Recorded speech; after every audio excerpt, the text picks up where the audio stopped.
Hello students, good morning. Today now discuss our next activity of chapter number 1 and the activity number is 2. अब देखते हैं इसमें क्या क्या करना है और क्या आपको दिखता है। इससे पहले हमने सेल के बारे में पढ़ लिया था, एग सेल के बारे में हमने डिस्कस किया था, ठीक है। Now to observe the animal cell make a temporary amount of the cheek cell. अब देखो हमने एक एनिमल सेल को अगर हमने उसके बारे में ज़्यादा डिटेल में देखना है तो हमने क्या करना है, चीक सेल लेना है। चीक मतलब जो गाल है ना आपका, उसके अंदर की तरफ से आपने जो है सेल्स लेने हैं। अब लेने कैसे हैं, टेक अ क्लीन टूथपिक लेनी है आपने साफ़ की हुई। Scratch it gently on the inner side of your cheek, और धीरे से उसको जो है स्क्रैच करना है, खुरचना है, मतलब आपने अंदर की तरफ को जो गाल है उसके अंदर की तरफ को धीरे से स्क्रैच करना है। Some frothy material appear on the toothpick. अब थोड़ा सा ऐसा मतलब स्किन जैसी, बहुत पतली जैसी स्किन जो है उसके ऊपर आपको दिखेगी। Rub it on the centre of the clean glass slide. Glass slide इस तरीके की होती है, ठीक है, शीशे की स्लाइड होती है इस तरीके की, तो उसके ऊपर आपने जो है उस मटेरियल को सेंटर में रख देना है। Okay. Put a drop of methylene blue. फिर आपने जो एक सॉल्यूशन होता है मिथाइलिन ब्लू, लैब में मिलता है, उसको आपने 2-3 ड्रॉप उसके ऊपर डाल देनी है। Let it stand for a minute. अब धीरे से उसको जो है सेटल डाउन होने देना और 1 या 2 मिनट तक आपने उसको जो है उसके ऊपर रहने देना है। Put a cover slip and observe it under the microscope. उसके बाद आपने इस तरीके की एक कवर स्लिप मिलती है, ग्लास की होती है, ये बिल्कुल नाजुक सी होती है, ठीक है, और उसको लेना है और धीरे से इसके ऊपर आपने रख देना है, ठीक है। और ये जो स्ट्रक्चर है इसके ऊपर आपने इसको धीरे से रखना है। फिर आपने इस स्ट्रक्चर को माइक्रोस्कोप के नीचे देखना है, तो आपको इस तरीके की स्ट्रक्चर उसमें दिखाई देगी, ठीक है। तो ये जो आपको स्ट्रक्चर दिख रही है ये जो है चिक सेल है, ठीक है। और इसमें क्या क्या दिया हुआ है देखो, ये जो पोर्शन है साइटोप्लाज्म है और ये न्यूक्लियस है और ये इसकी मेम्ब्रेन है, ठीक है। तो ऐसी स्ट्रक्चर आपको माइक्रोस्कोप के नीचे दिखेगी। और ये जो ब्लू कलर इसमें आ रहा है ना, ये मिथाइलिन ब्लू की वजह से आता है। You will observe the polygonal isolated cell and the cell in the cluster. आपको अकेला सेल भी दिख सकता है, ग्रुप में भी दिख सकता है। Observe the darkly stain nucleus in each cell. अब देखो इसके बीच में आपको डार्क सी स्ट्रक्चर दिखती है, उसको बोलते हैं न्यूक्लियस। तो ये स्ट्रक्चर जो आपको किस में दिखती है, सेल के अंदर दिखती है, चीक सेल के अंदर। Okay. Next one is, next जो एक्टिविटी है, आप अनियन जो पील है उसके साथ कर सकते हैं। प्याज तो सब खाते हैं, उसमें आप देखते हैं कि अंदर वाली तरफ को आपको बिल्कुल पतली सी एक स्किन जैसी स्ट्रक्चर दिखती है, जिसको अनियन पील बोलते हैं। Follow the instruction given below to make a slide of the onion peel. अब क्या करना है, आपने अनियन लेना है, उसको अंदर की तरफ से उसकी जो है आपने जो है स्किन जैसी स्ट्रक्चर होती है, मेम्ब्रेन पील होती है, उसको निकालना है। Thin membrane like layer present around the fleshy scale leave of the onion. तो उसके अंदर आपको ये बिल्कुल पतली सी झिल्ली दिखती है। And put a drop of water on the glass slide. फिर से आपने ऐसी स्लाइड लेनी है, ठीक है, ग्लास स्लाइड लेनी है, और उसके ऊपर आपने क्या करना है, 1 या 2-3 बूंदे जो है क्या करना है, वाटर की डाल देनी है। Place a small piece of the neatly cut onion peel on it. अब क्या करना है, जो आपने अनियन पील ली होगी ना, उसको एक तो बहुत बड़ी निकलेगी और, ठीक है, और उसको आपने छोटे से पीस में कन्वर्ट करना है, मतलब, और उसको कट करके आपने इसके सेंटर में जहाँ वाटर डाला है ना वहाँ पे आपने उसको डाल देना है। पुट और ड्रॉप और 2 ऑफ द सैफरानिन, और एक सॉल्यूशन होता है सैफरानिन बोलते हैं, रेड कलर का होता है, और उसकी 1 या 2 बूंदे इसके ऊपर डाल देनी है। Stand for a minute. फिर उसको आपने 1 या 2 मिनट तक उसको कलर चढ़ने देना है उसके ऊपर। Put a cover slip and observe it under the microscope. फिर से आपने उसके ऊपर कवर स्लिप डालनी है और फिर आपने उसको माइक्रोस्कोप के नीचे देखना है, तो आपको इस तरीके की स्ट्रक्चर उसमें दिखेगी, ठीक है। तो ये जो स्ट्रक्चर है, जो ये वॉल जैसी दिख रही है ना, तो ये इसका क्या है, सेल वॉल है, और इसके बीच में साइटोप्लाज्म है, और डार्क स्ट्रक्चर जो है इसको न्यूक्लियस बोलते हैं। Okay. You will we see that the cell here are arrange in the rows. देखो और कैसे लग रहे हैं कि रोज में है, लाइन में लग रहे हैं ना सेल। ऑब्जर्व दियर बाउंड्रीज, और ये बाउंड्री दिख रही है। There is a dark structure in the centre of the cell that is called the nucleus. Okay. तो इस तरीके की स्ट्रक्चर आपको अनियन पील में दिखती है। Okay. Next one is the blood cell. अब ये ब्लड सेल है, इसकी आप परमानेंट स्लाइड को भी देख सकते हैं। To see the different type of the cell present in the blood, request your teacher to prepare a slide of human blood. और खुद भी बना सकते हैं इसको। You may also use a permanent slide of the blood to study the various type of the blood cell. You You are observe blood cell having their characteristics red color and their disc shape, and you also be observe a few amoeba like white blood cell present between the red blood cell. अब देखो ये structure जो दी हुई है इसको ध्यान से देखो, तो इसमें आपको जो है बिल्कुल गोल गोल स्ट्रक्चर दिख रही है ना लाल कलर की, तो ये जो है रेड ब्लड सेल है। पर कहीं कहीं पर आपको जो है ब्लू कलर की स्ट्रक्चर दिख रही है। अगर आप इनको ध्यान से दिखते हो तो इसके अंदर आपको जो है ऐसे अमीबा की तरह स्ट्रक्चर दिखती है। ये न्यूक्लियस है, पर ये कौन सा सेल है? ये है वाइट ब्लड सेल। ठीक है, जो आपके सेल है, जो ये ब्लड के सेल है, वो दो तरीके के होते हैं, रेड ब्लड सेल और वाइट ब्लड सेल। तो ये जो स्ट्रक्चर है, ये कौन सी स्ट्रक्चर है? ये वाइट ब्लड सेल है, और ये गोल स्ट्रक्चर आपको दिख रही है, ये है red blood cell.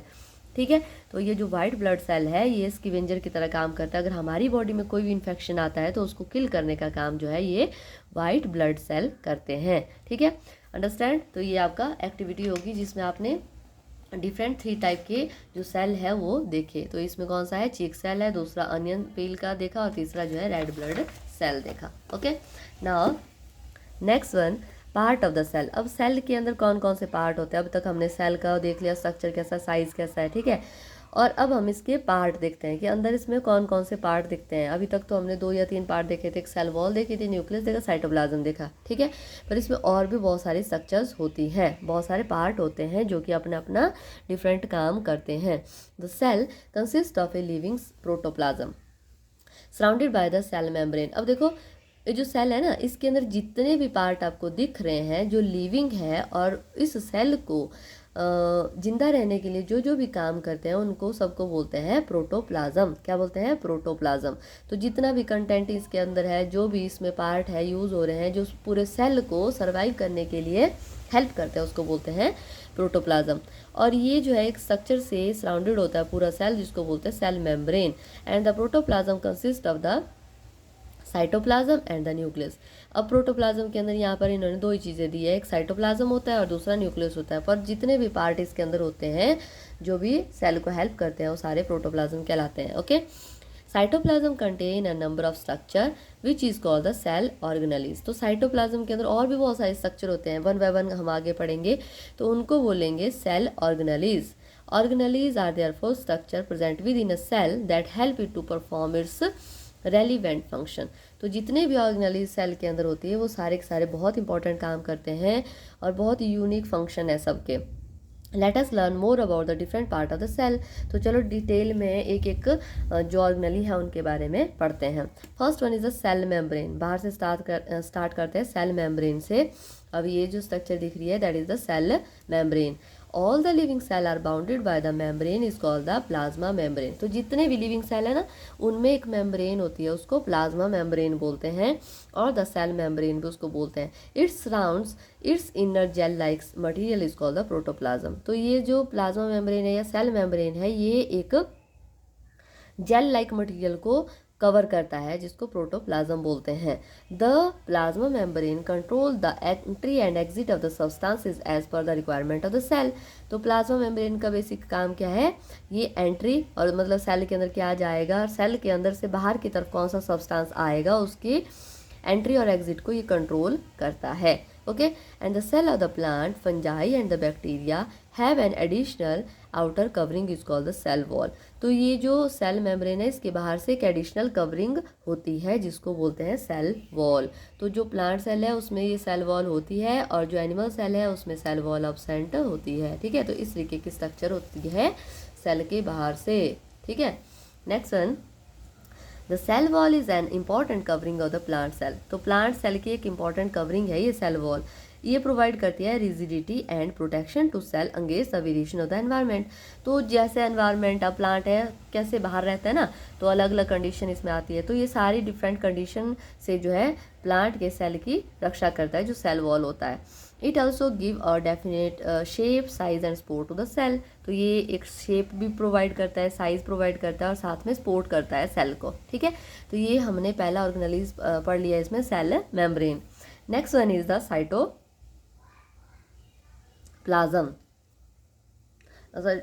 Different part हम पढ़ रहे हैं, तो ये है सेल मेम्ब्रेन, तो दूसरा पढ़ेंगे हम साइटोप्लाज्म।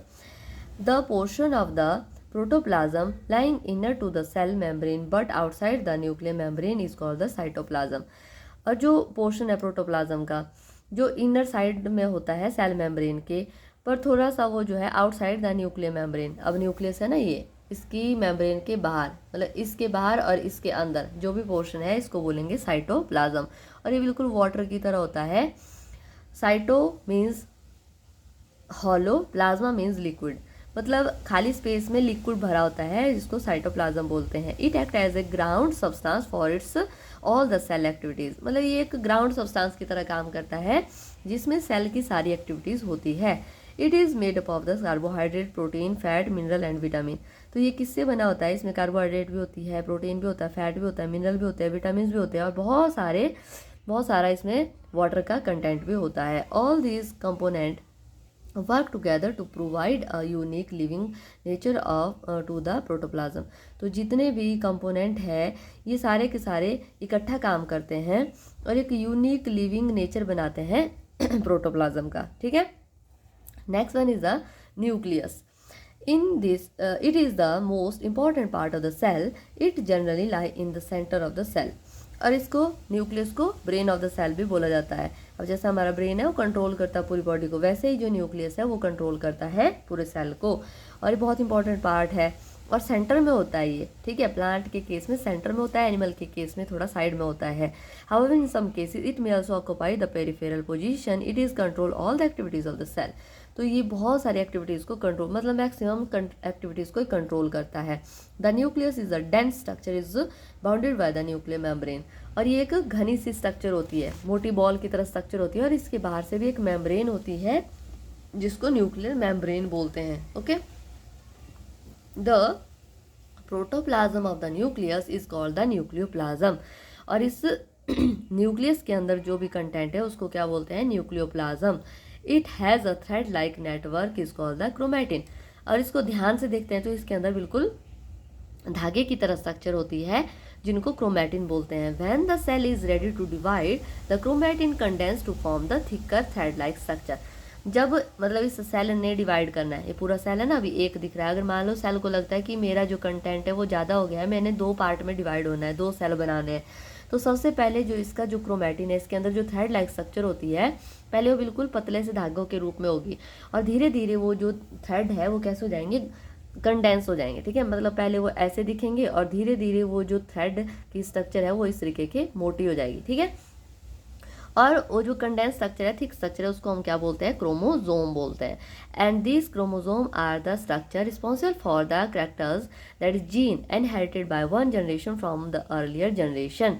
तो मतलब ये जो क्रोमोजोम होते हैं ये बेसिकली क्या करते हैं? ये ऐसी स्ट्रक्चर होती है जो कि हमारे कैरेक्टर को one generation to next generation ले जाते हैं। मतलब हमारे फादर मदर के करैक्टर हमारे में और हमारे करैक्टर हमारे बच्चों में इन क्रोमोजोम की हेल्प से जाते हैं। क्यों जाते हैं? क्योंकि इनके अंदर जो है जीन्स होते हैं। ठीक है, और जो जीन्स है वही करैक्टर को कैरी करते हैं। अब करैक्टर क्या है? मान लो कोई किसी पर्सन की आंखें जो है ब्लू कलर की है, फादर की आंखें ब्लू कलर की है। ठीक है, तो बच्चों में भी वो ब्लू कलर की आई जो है वो इन जीन्स के थ्रू जाएगी। या फिर किसी के हेयर का कलर जो है ब्राउनिश है तो बच्चों में वो कलर जाएगा। हाइट का कलर, डिफरेंट जितने भी करैक्टर है वो सारे के सारे इन जीन के द्वारा जो है इनहेरिट होते हैं। इनहेरिट का मतलब ट्रांसफर होते हैं पेरेंट्स से ऑफस्प्रिंग में। Okay, many small living structure are present in the cell. और बहुत सारी स्मॉल लिविंग स्ट्रक्चर होती है सेल के अंदर। These are equivalent to the organ of the body. जैसे हमारी बॉडी में डिफरेंट ऑर्गन होते हैं ना, उसी तरीके से सेल के अंदर जो डिफरेंट पार्ट है उनको भी समझ लो कि वो इसके ऑर्गन है। Hence they are named as cell organelles. तो इन जितने भी पार्ट है उनको हम क्या बोलेंगे? सेल ऑर्गेनेलीज बोलेंगे। ओके, तो इनको डिस्कस करते हैं। Cell organelles, the main cell organelles are, first one is the plastid, second one is the mitochondria, third one is the endoplasmic reticulum और नंबर ऑफ दिए इसमें है। ठीक है, तो हम इनको 1 बाय 1 करके स्टडी करते हैं। First one is the plastid. अब प्लास्टिड है ना, ये जो है क्या है और कैसे काम करता है? ठीक है, these are the large cell organelles characteristics of the plant cell. तो एक तो ये लार्ज सेल ऑर्गेनेली है, मतलब सेल के अंदर ये काफ़ी बड़ा एक ऑर्गेनेली है और ये प्लांट का फीचर है। मतलब प्लांट के अंदर ये ऑर्गेनेली होता है, एनिमल के केसेस में नहीं होता है। These may be contain pigment that provide colour to the cell.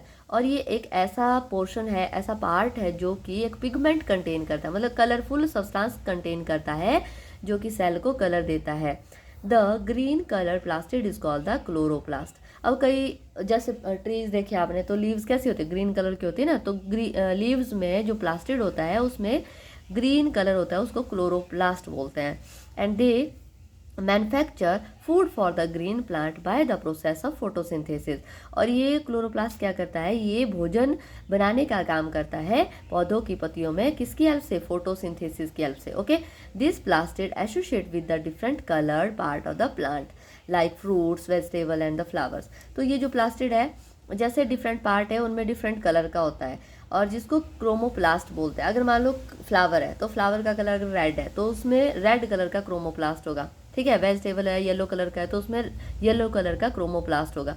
तो अगर डिफरेंट कलर का होगा तो उनको क्रोमोप्लास्ट बोलेंगे, अगर ग्रीन कलर का होगा तो उसको क्लोरोप्लास्ट बोलते हैं। और एक और टर्म आती है ल्यूकोप्लास्ट। ये जो है व्हाइटिश कलर, जैसे रूट्स होती है ना, रूट्स में कलर कैसा होता है, वाइट होता है, क्रीमिश होता है, तो वो ल्यूकोप्लास्ट की वजह से होता है। They are responsible for importing the colour other than the green to the different part of the plant also contains some colorless plastid is called the leucoplast। अभी बताया मैंने colorless plastid को क्या बोलते हैं, leucoplast बोलते हैं। they provide space to store the starch, protein, oil etc। तो leucoplast क्या स्टोर करता है, स्टार्च को, प्रोटीन को, ऑयल को, इन चीज़ों को कौन स्टोर करता है, ल्यूकोप्लास्ट। ओके, तो ये हमने प्लास्टिड की डिफरेंट टाइप पढ़ ली है, क्रोमोप्लास्ट और क्लोरोप्लास्ट और leucoplast. Okay, next one is a mitochondria. अब माइटोकॉन्ड्रिया कहाँ पर होता है, क्या काम करता है, दीज आर रॉड शेप्ड और spherical structure, they are present in the large number in the cell, engage in different physiological activities. तो ये जो है इस तरीके की रॉड की तरह स्ट्रक्चर आपको दिखाई देगी सेल के अंदर, ठीक है। जो हाईली माइक्रोस्कोप होगा, डिवॉल्व माइक्रोस्कोप होगा, उसके अंदर आपको देखने को मिलता है। तो इस तरीके की डबल मेम्ब्रेनस स्ट्रक्चर आपको दिखती है, ठीक है, इस तरीके की स्ट्रक्चर आपको दिखाई देगी। तो ये जो स्ट्रक्चर है इसको माइटोकॉन्ड्रिया बोलते हैं, रॉड की तरह होती है, ठीक है, स्फेरिकल भी हो सकती है, कई केसेस में गोल भी होती है ये, ठीक है। पर इसके अंदर आपको इस तरीके की डबल मेम्ब्रेनस स्ट्रक्चर दिखती है, और ये जो है फिजियोलॉजिकल एक्टिविटीज को कंट्रोल करता है, ठीक है। They are responsible for cellular respiration, cell respiration करता है, for the generation of energy. और इसके साथ साथ इसके अंदर कुछ ऐसी स्ट्रक्चर होती है जो कि एनर्जी को डिवॉल्व करती है, ठीक है, क्या करती है, पूरे सेल को एनर्जी देने का काम करता है ये। Hence they are also called as a power house of the cell. तो जैसे पूरे घर में आपकी जो मेन मीटर है वहाँ से बिजली जाती है ना, तो सेम वैसा ही पूरे सेल में जो एनर्जी जाती है वो इसी माइटोकॉन्ड्रिया से जाती है, अंडरस्टैंड। तो इसको power house of the cell भी बोला जाता है। Next one is the endoplasmic reticulum, इसको शॉर्ट फॉर्म में ER भी बोलते हैं। It is a network of membrane, it provide channel for transport of material in a cell. तो ये एक नेटवर्क होता है मेम्ब्रेन का। तो ER जो है बेसिकली ये न्यूक्लियस है, ठीक है। तो न्यूक्लियस के साथ आपको इस तरीके की स्ट्रक्चर दिखाई देगी, तो जिसको क्या बोला जाता है, एंडोप्लाज्मिक रेटिकुलम बोला जाता है। तो ये इस तरीके की स्ट्रक्चर होती है, ठीक है। तो ये किसके साथ अटैच है, न्यूक्लियस के साथ अटैच होती है। And it provide channel for transport of material in the cell. और इसके साथ ये एक चैनल की तरह काम करता है, जैसे कैनल होती है ना, वैसे ही ये काम करता है। जो भी कंटेंट न्यूक्लियस से बाहर की तरफ जाता है तो सबसे पहले वो एंडोप्लाज्मिक रेटिकुलम के थ्रू ही जाता है, ओके। और ये दो तरीके का होता है, तो दो तरीके का ये बेसिकली तो देखने में एक जैसा होता है, पर थोड़ी सी इसमें डिफरेंसेस होते हैं। जो न्यूक्लियस के पास जो स्ट्रक्चर होती है उसके ऊपर बटन की तरह स्ट्रक्चर आपको इस तरीके से दिखाई देंगी, ठीक है। तो ये जो बटन की तरह स्ट्रक्चर इसके ऊपर है तो इनको बोलते हैं राइबोसोम। क्या बोलते हैं, राइबोसोम्स। और ये राइबोसोम, अब देखो ये बटन की तरह स्ट्रक्चर है इसके ऊपर, तो ये रफ जैसा हो गया, ठीक है, खुरदरा जैसा हो गया। तो इस स्ट्रक्चर को बोलते हैं रफ एंडोप्लाज्मिक रेटिकुलम। और इसके बाहर जो स्ट्रक्चर है ये स्मूथ है, इसके ऊपर कोई राइबोसोम नहीं है, तो इसको बोलेंगे स्मूथ एंडोप्लाज्मिक रेटिकुलम। अब इनके काम क्या क्या है, जो रफ एंडोप्लाज्मिक रेटिकुलम है ये रफ अपीयरेंस होती है इनके ऊपर, क्योंकि इनके ऊपर राइबोसोम है, और ये वाइटल रोल प्ले करते हैं प्रोटीन की सिंथेसिस में। और राइबोसोम बेसिकली क्या बनाते हैं, प्रोटीन बनाते हैं। तो प्रोटीन को बनाने का काम कौन करता है, रफ एंडोप्लाज्मिक रेटिकुलम। दूसरा है स्मूथ, और ये जो है इसमें कोई राइबोसोम नहीं होते हैं, और ये स्मूथ अपीयरेंस देता है। और ये कौन क्या चीज़ें बनाता है, फैट बनाता है। क्या बनाता है, फैट बनाता है, okay. Next one is the Golgi complex. Golgi complex, they are sac like structure stacked one above the other।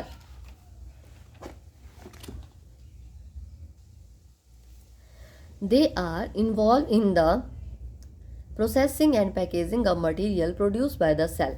अब ये जो गोल्जी कॉम्प्लेक्स है, गोल्जी बॉडी भी इसको बोलते हैं, तो ये क्या काम करता है, ये सैक की तरह स्ट्रक्चर होता है, ठीक है। तो इसको अगर आप देखते हैं तो इस तरीके की स्ट्रक्चर, जैसे आपकी प्लेट्स होगी या कटोरी होगी, इस तरीके की स्ट्रक्चर होती है, सिंगल नहीं होती, बहुत सारी इसमें अटैच होती है, ठीक है, ऐसे जुड़ी होती है, ठीक है, सैक लाइक स्ट्रक्चर। और एक दूसरे के ऊपर, जैसे प्लेट के ऊपर प्लेट रख दिया आपने, सेम वैसी होती है ये, ठीक है। और involve in the processing and packaging of material, तो ये क्या काम करता है, जो भी मटेरियल न्यूक्लियस से आ रहा है उसको प्रोसेस करना, कहाँ पर उसको भेजना है, साथ में पैक करना उसको, तो ये काम करता है Golgi complex. Next one is the vacuole. It appear as an empty space in the cytoplasm. तो जो पूरा सेल है उसके अंदर एक खाली सा स्पेस आपको दिखाई देता है, उसको बोलते हैं vacuole. It generally large in the plant cell. अगर प्लांट सेल में देखते हैं तो ये बड़ा साइज का होता है, पर इनका नंबर कम होता है, 1 2 3 ऐसे दिखेंगे, ये पर बड़े बड़े दिखेंगे, ठीक है।